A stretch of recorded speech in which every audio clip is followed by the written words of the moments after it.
पाकिस्तान क्या कहेगा, वो कहेंगे देख लो भाई, वो यहाँ से हमारे हिंदू वहाँ भारत के अंदर गए, उनकी स्थिति क्या हो रही है। वहाँ देखो वो हिंदुओं की घर बार तोड़ रहे हैं, उनको देखो रोड पे बच्चे पड़े हैं, वो बेटियाँ रोड पे पड़े हैं। ये पासपोर्ट बना के फिर वीज़ा बढ़ाएं, वीज़ा बढ़ा के फिर अप्लाई करें। ये तो भारत तो छोड़ के जा रहे नहीं हैं, तो इनको सिटीजन, इनको नागरिकता दे दो तो क्या है भाई, इसी में हम जाएँ तो कहाँ जाएँ।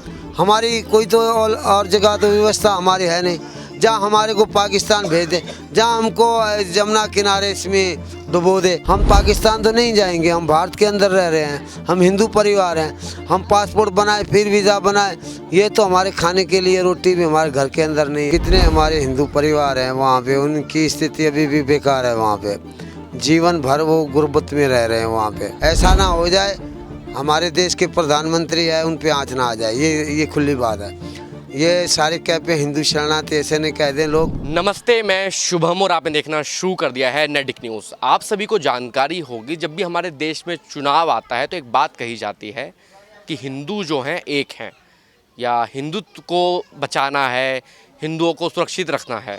या एक बात और कही जाती है, एक है तो सेफ है, बटोगे तो कटोगे। तमाम ऐसे नारे आपके सामने आते होंगे। इस समय मेरी मौजूदगी देश की राजधानी दिल्ली में है। आप सभी को जानकारी होगी, लगभग 27 साल बाद भारतीय जनता पार्टी की जो सरकार है दिल्ली में बनी, और लगातार पूरी दिल्ली में बुलडोजर की कार्रवाई जगह तमाम जगह चल रही है।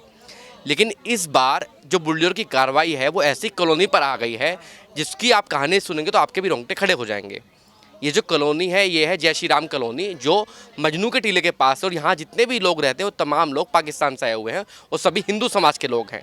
इनको भी डीडीए ने नोटिस दे दिया है। अब देखने वाली बात यह है, उनसे बातचीत करते हैं कि जीवन यापन कैसा चल रहा है, सरकार से अभी तक क्या क्या मिला, जब से नोटिस आया अभी तक क्या क्या कार्रवाई हुई, डीडीए से क्या क्या बातचीत चल रही है।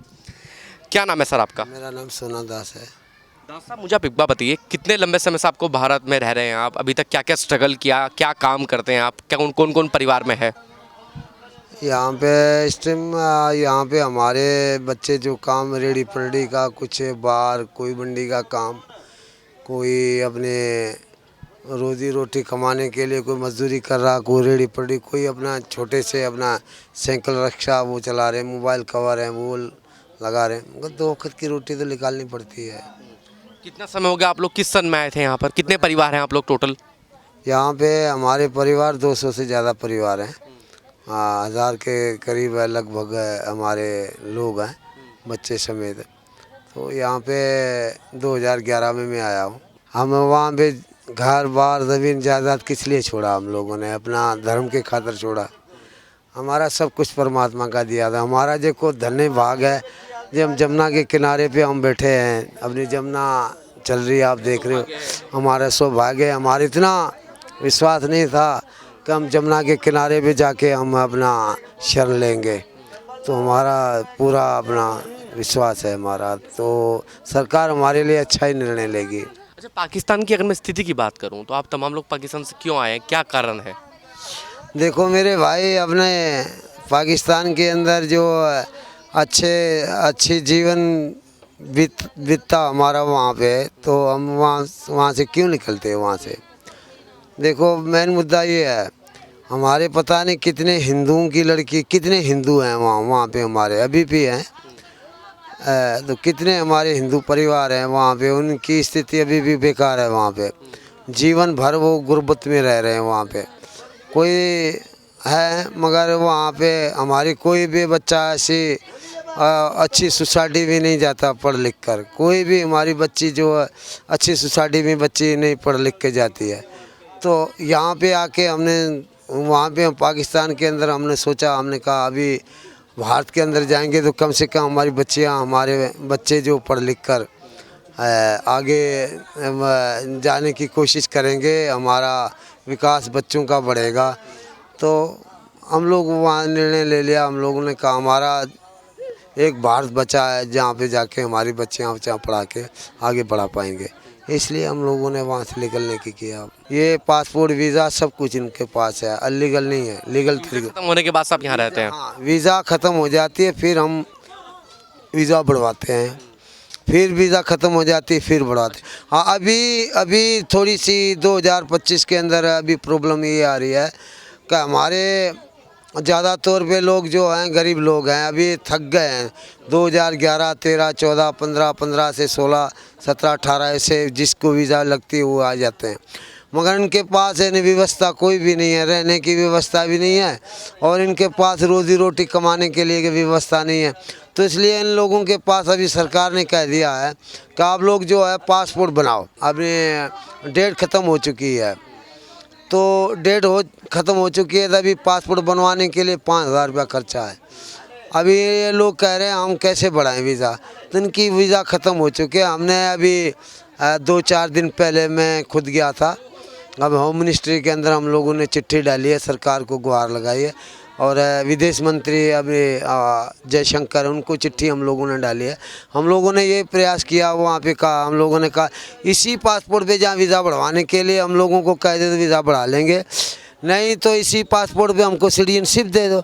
हम पाकिस्तान तो नहीं जाएंगे, हम भारत के अंदर रह रहे हैं, हम हिंदू परिवार हैं।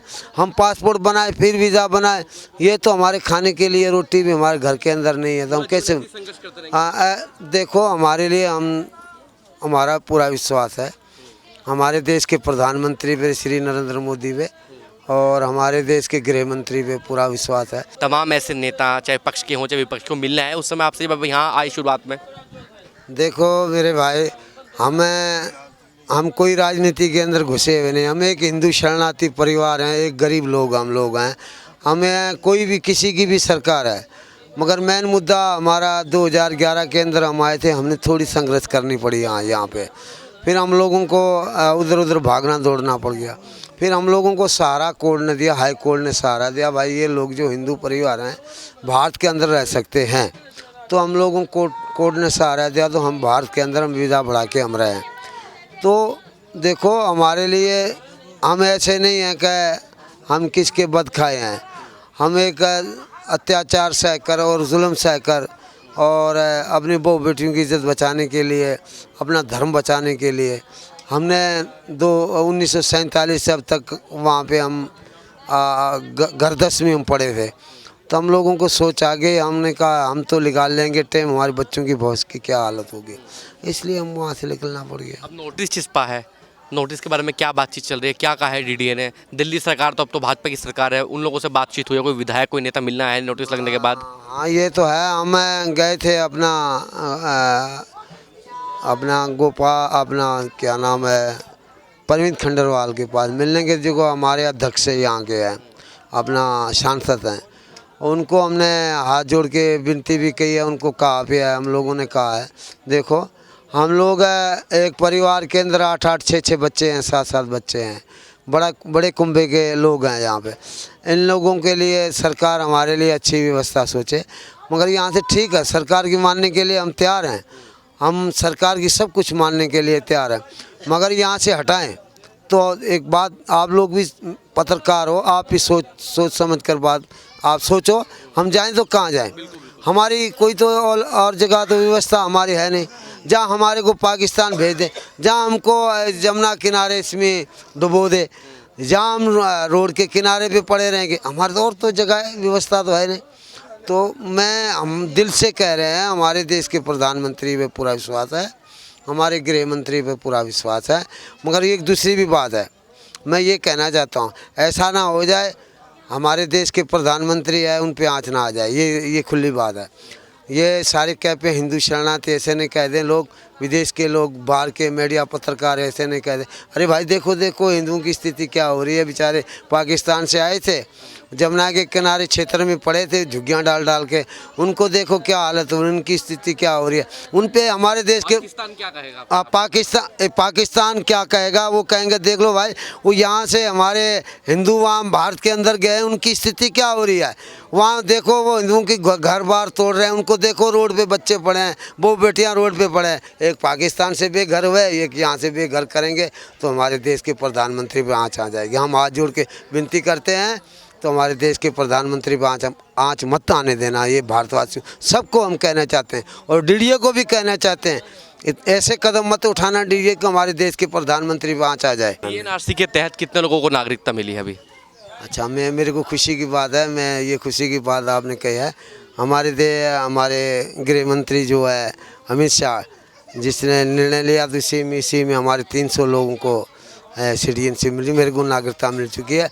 मैं भारत का वासी हो चुका हूँ और नागरिक मैंने ये भी दिया, वोट भी दिया था, तो खुशी की बात है। पहली बार 2024 के लोकसभा चुनाव में। हाँ, पहली बार वोट दिए थे। बाकी जो और लोग हैं, आपने कहा लगभग 1000 परिवार हैं, 1000 लोग हैं कम से कम, उनकी नागरिकता के बारे में क्या बातचीत चल रही है? या वो कहा जा रहा है कि 2015 से पहले आके जो बसा हुआ है वो भी एक उसमें सिनेरियो है ना कुछ? मैं ये दोबारा बात कहना चाहता हूँ, पहले भी मैंने की है, मैंने कही है ये बात, देख लो पहले पासपोर्ट इनकी इस बार हो चुके हैं सबके सब, 15 से 25 तक पासपोर्ट सब इस बार है। अच्छा, पासपोर्ट इस बार है तो मैं ये सरकार को कहना चाहता हूँ, गृह मंत्री को कहना चाहता हूँ, सरकार हमारी भारत सरकार को कहना चाहता हूँ, ये पाकिस्तान तो नहीं जाएंगे, ये पासपोर्ट बना के फिर वीज़ा बढ़ाएं, वीज़ा बढ़ा के फिर अप्लाई करें।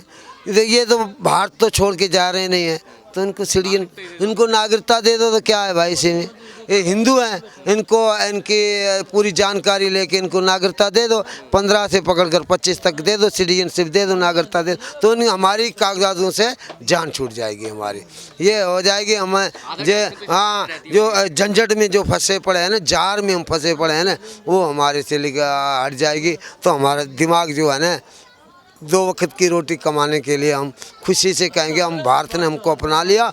अभी खुलेगा, कोई खेती बाड़ी कर लेगा, कोई मजदूरी कर लेगा, कोई कहीं चला जाएगा, कोई कहीं बेचारा मजदूरी कर लेगा, पढ़ लिख के कोई अपनी चपरासी की नौकरी ले लेंगे, कोई मजदूरी कर लेंगे, कोई किसी की ड्यूटी कर लेंगे। अभी तो 2 वक्त की रोटी में झंझट के पड़े हैं, अभी तो 2 वक्त की रोटी इन लोगों को नहीं मिल रही है, तो उन्हीं को हटा रहे हैं अभी, तो इनकी क्या हालत होगी, इनकी स्थिति क्या होगी। आपकी जो रोजी रोटी है वो किस पर निर्भर है? आपका क्या व्यवसाय है, क्या अलग काम करते हैं यहाँ के लोग? यहाँ पे लोग हमारे कोई मंडी के अंदर चले जाते हैं, सब्जी मंडी है, रेडी पटरी लगा लेते हैं, कोई मंडी में मजदूरी करने के लिए चले जाते हैं, कोई मोबाइल कवर की रेडी लगा ले, कोई तगारी उठा लेते हैं, कोई अपने साइकिल रस का वो चला लेते हैं। थोड़ा थोड़ा काम सारे लोग जो हैं थोड़ा थोड़ा काम अपना अपना कर रहे हैं। आप देख रहे हैं नेट्रिक न्यूज, साहस सच कहने का।